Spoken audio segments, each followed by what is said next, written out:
You're listening to Med-School Radio, bringing you the best in medicine. And welcome back to Med-School Radio. This is Simon in Tokyo. This is a man barely awake. I have been studying for my final in the renal system, and yesterday we were looking at medbullets.com, a great web page where I have been looking at some really good summaries of topics in the renal system. And as always, I'd like to recommend you to look at the other pages which I am talking about on my podcast, pathologystudent.com, osmosis.org, and picmonic.com. These are all great sites. You may notice that most of my podcasts are actually about pathologystudent.com. You can really learn a great deal there. So I recommend you go there. And the other sites, Osmosis, again, you can really spend all of your time in Osmosis and just jump from there to other pages that they recommend. And if you are a picture learner, go to picmonic.com. I've learned so much there, and you remember obscure things on exams that really helps you do well. Anyway, today we're going to be talking about secondary nephrotic syndrome, and we're looking at the website medbullets.com. Before that, let's listen to a bit of a song. This is Paul Hardcastle, 19. In 1965, Vietnam seemed like just another foreign war, but it wasn't. It was different in many ways, and so were those who did the fighting. In World War II, the average age of the combat soldier was 26. In Vietnam, he was 19. In Vietnam, he was 19. In Vietnam, he was 19. In Vietnam, he was 19. 19. The heaviest fighting of the past 2 weeks continued today, 25 miles northwest of Saigon. I wasn't really sure what was going on. Okay, well, we'll let that play in the background. Let's talk about secondary nephrotic syndrome.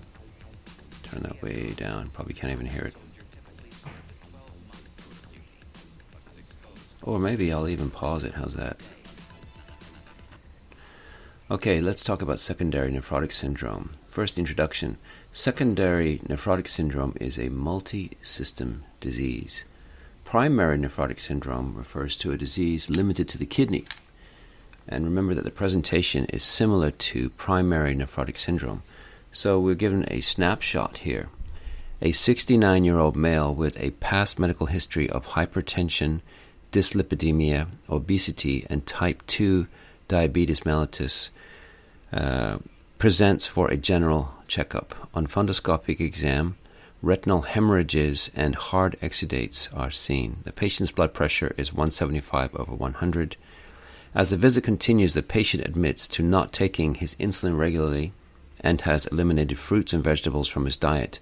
The patient is promptly started on lisinopril. So let's talk about this. We're given a summary of diabetic glomerulopathy. This is the most common cause of end-stage renal disease in the USA. It is caused by poor glycemic control. Has severity of the renal disease. The severity of renal disease is highly correlated with severity of diabetic retinopathy. It is caused by non-enzymatic glycosylation of glomerular basement membrane and results in an increase in the permeability and thickening of the glomerular basement membrane. Hyaline arteriolosclerosis of efferent arterioles is also present. Not the afferent ones, the efferent arterioles.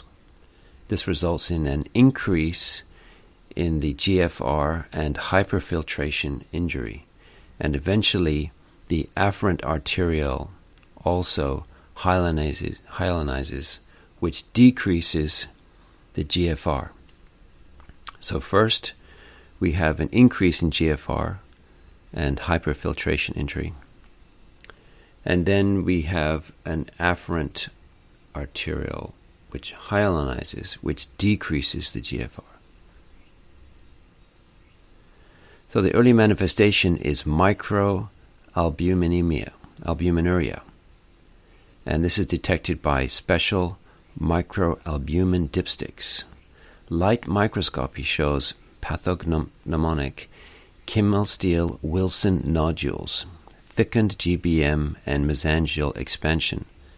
Treatment for this, which can slow progression, is ACE inhibitors and strict glycemic and hypertension control. A transplant is the only treatment after the disease has progressed. So that was the summary for diabetic glomerulonephropathy. Next, another snapshot. An African-American HIV-positive IV drug-using male presents for a routine checkup. The patient admits to not being compliant with his medications. Lab work is ordered and demonstrates a CD4 count of less than 50. A urine dipstick is positive for 2+ red blood cells and 1+ protein. The patient is sent to a nephrologist, and ultimately a biopsy is performed and is seen to the right, which you cannot see. So let's talk about HIV glomerulonephropathies. This is usually seen in HIV acquired through IV drug use. It presents with focal segmental glomerulonephritis. Light microscopy shows segmental sclerosis and hyalinosis. And it says treat HIV. Snapshot.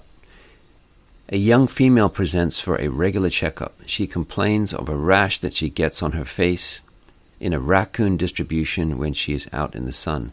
She also states that she has joint pain as well as some chest pain that is relieved when she leans forward.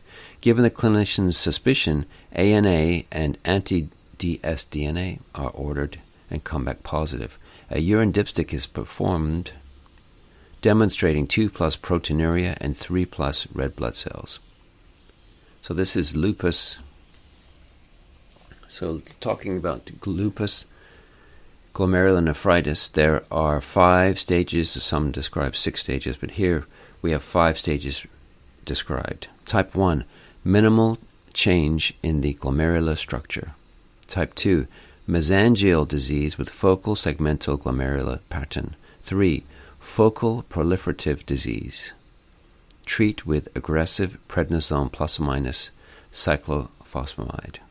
Type 4, the most severe form, diffuse proliferative disease, presents as combination of nephritic/nephrotic disease, classic wire loop abnormality. Treat with prednisone, cyclophosphamide, mycophenolate, and transplant. Type 5, membranous disease, indistinguishable from other primary membranous glomerulonephropathies. Treatment, consider prednisone.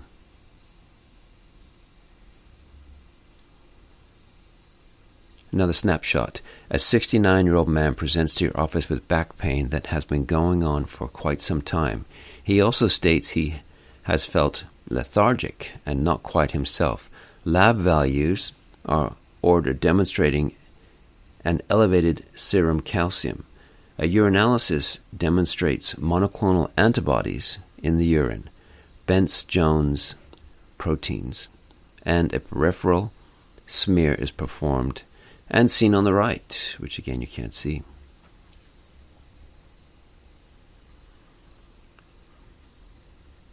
So this is, we're looking at amyloidosis. There are 2 types of amyloidosis. Primary amyloidosis, AL amyloid is present and primarily seen in multiple myeloma. Again, I'll say for multiple myeloma, this is primary amyloidosis, and you're going to see AL amyloid. Secondary amyloidosis, AA amyloid is present. This is primarily seen in conditions of chronic inflammation. For example, TB and rheumatoid arthritis. I just had a question on this on the test the other day. So be ready for questions. I don't know if you could call this minutia, but I guess it's a pretty big thing, a huge thing. But for me, it's not easy to remember, so I'm trying to remember that for AA amyloid, it's chronic inflammation. For multiple myeloma, you're looking at AL amyloid. And light microscopy will show amyloid with a Congo red stain, apple green birefringence with polarized light. Can't pronounce that. Okay, before we look at the questions, let's listen to something. What shall we listen to?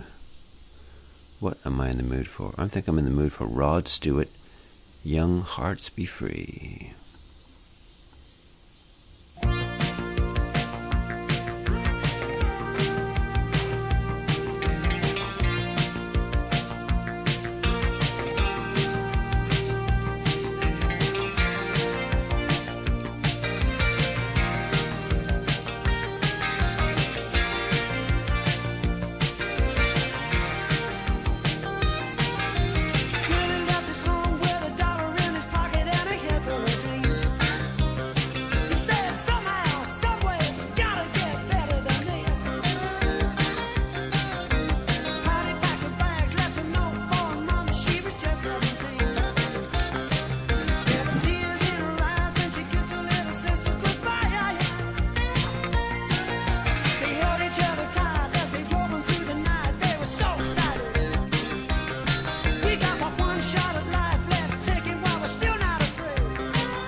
Okay, that's a great song, Rod Stewart.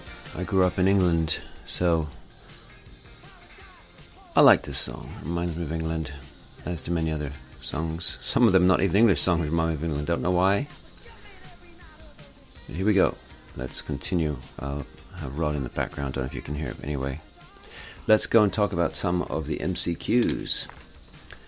Okay, we have 3 questions here. First, a 55-year-old African-American male presents to his primary care physician with complaints of persistent back pain and fatigue over 12 months. Physical examination reveals a blood pressure of 190 over 150, high, and laboratory tests reveal hyperlipidemia and a serum creatinine of 3.0. 4.5 grams of protein are excreted in the urine over 24 hours. A renal biopsy shows eosinophilic acellular material in the glomerular tuft and capillary walls that display apple green colored birefringence in polarized light upon Congo red tissue staining. The patient most likely suffers from which of the following? 1. Membranous nephropathy. 2. Focal segmental glomerulosclerosis. 3. Drug-induced acute tubular necrosis.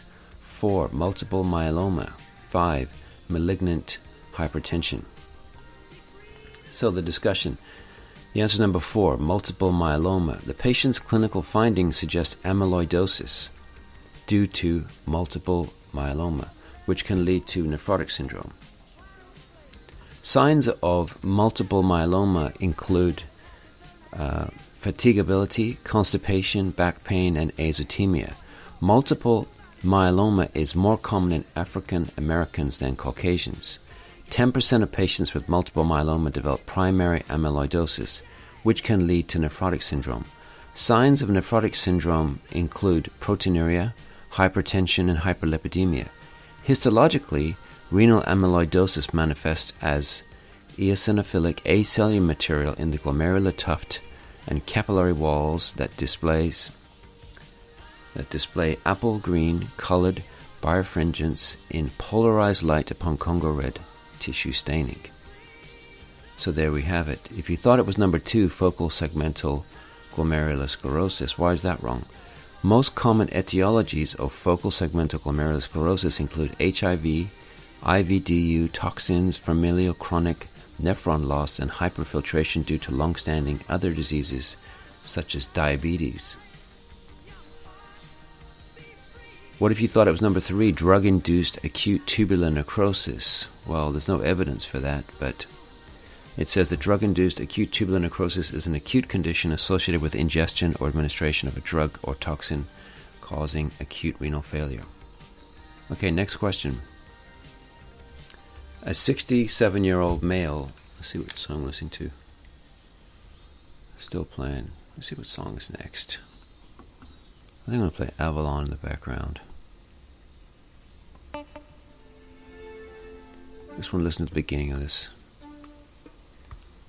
Hey, it's my podcast. I can do whatever I want.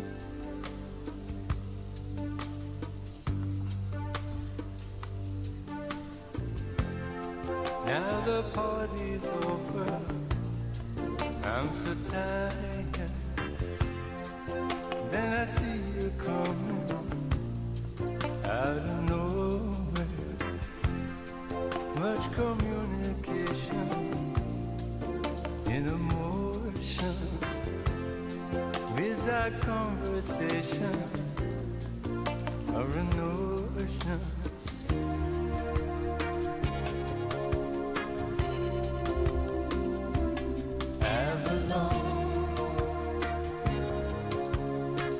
Well, this song really reminds me of the 80s when I used to go dancing in clubs 2 or 3 times a week. Okay, let's continue on. See if it plays in the background for you. Check that later. Anyway, the next question. A 67-year-old man presents to your office with a chief complaint of constipation and many other perturbing minor medical concerns. He reports tiring easily, which he attributes to old age and years of persistent pain in his back and ribs. A complete blood count shows hemoglobin and elevated serum creatinine. Shows low hemoglobin and elevated serum creatinine. A peripheral blood smear shows stacks of red blood cells, among other things, and serum electrophoresis reveals an abnormal concentration of protein resulting in a spike. Which of the following additional findings would you expect to see in this patient? 1. Early satiety and splenomegaly. 2. Smudge cells on peripheral smear. 3. An elevated PSA and a nodular prostate. 4. Bence-Jones proteins in the urine. 5. No additional findings. Normal aging explains the symptoms. And the answer is 4. Bence-Jones proteins in the urine. In this patient's presentation, there's examples and the contents which is classical for multiple myeloma. Multiple myeloma results in large eosinophilic casts made of Bence-Jones proteins that can be seen on urine microscopy. Multiple myeloma is a cancer of monoclonal plasma cells resulting in the production of large amounts of IgG, 55%, or IgA, 25%. The amount of light chains, Bence-Jones protein, filtered exceeds the resorptive capacity of the tubule. These proteins precipitate and form large eosinophilic casts, which then obstruct the tubule and interfere with renal function. When approaching this question, it is important to break down this seemingly vague scenario into symptoms of an elderly man with 1. Back pain, 2. Renal dysfunction, 3. Rouleau formation, which is nonspecific but suggestive of increased protein state, and 4. An abnormal spike on serum electrophoresis. With these symptoms in mind, this becomes a very classic presentation of multiple myeloma.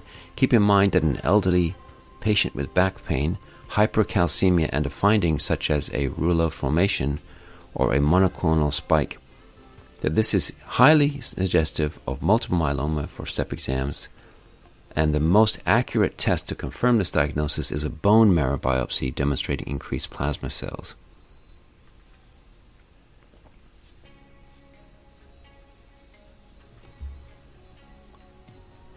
So there we have it. What if you thought it was number 2, smudge cells on a peripheral smear? What would that indicate?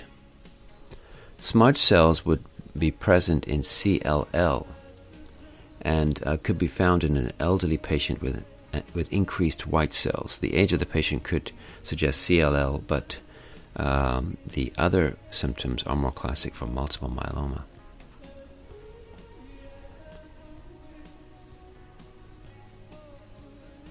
Okay, so we can go on to the next question. A 57-year-old male with diabetes mellitus type 2 presents for a routine checkup. His blood glucose levels have been inconsistently controlled with medications and diet since his diagnosis 3 years ago. At this current visit, urinalysis demonstrates albumin levels of 250 milligrams per day. All prior urinalyses have shown albumin levels below 20 milligrams per day. At this point in the progression of the patient's disease, which of the following is most likely seen on the kidney biopsy? Number 1, normal kidney biopsy. No pathological finding is evident at this time. 2, glomerular hypertrophy with slight glomerular basement membrane thickening. 3, glomerular basement membrane thickening and mesangial expansion. 4, chemistyle Wilson nodules and tubulo-interstitial fibrosis. Or 5, significant global glomerulosclerosis. The answer is number 3. The patient is suffering from incipient diabetic neuropathy. This stage of DN is characterized by microalbuminuria, which is defined as excretion of 30 to 300 milligrams per day of albumin. Kidney biopsy findings associated with the incipient stage of diabetic nephropathy include thickening of the glomerular basement membrane and expansion of the mesangium. Typical urine dipstick testing is not sensitive enough to detect microalbuminuria. Therefore, it is essential to screen specifically for microalbuminuria in diabetics in order to detect and initiate treatment of any nephropathy at the earliest stage possible. By the time a standard urine dipstick analysis is positive for proteinuria, significant irreversible damage to the kidney has already occurred. The stages of diabetic nephropathy from early to late in this disease progression include hyperfiltration, incipient, overt, and advanced. The incipient stage of DN is associated with microalbuminuria, 30 to 300 milligrams per day, whereas overt and advanced DN are associated with macroalbuminuria, greater than 300 milligrams per day, and heavy proteinuria, respectively. I can see an area which I am weak in here, so I really need to be up on this because I definitely would have got this question wrong. So this has been a good review of secondary nephrotic syndrome. We covered diabetic glomerulonephropathy and HIV glomerulonephropathies in general, lupus glomerulonephritis, and we looked at amyloidosis and multiple myeloma. So I use this as a quick review before my tests, along with the other 150 subjects we've got to cover. So thanks for joining me today, and let's finish up with another song. I wonder what we should listen to. Heard it from a friend who heard it from a friend who heard it from another. You've been messing around. They say you got a boyfriend, you're out late every weekend. They're talking about you and it's bringing me down. But I know the neighborhood, and talk is cheap when the story is good, and the tales grow taller on down the line. But I'm telling you, babe, that I don't think it's true, babe. And even if it is, keep this in mind. You take it on the run, baby. that's the way you want it, baby, then I don't want you around. I don't believe it, not for a minute. You're under the gun, so you take it on the run. You're thinking of your white lies, you're putting on your bedroom eyes. You say you're coming home, but you won't say when. But I can feel it coming. If you leave tonight, keep running.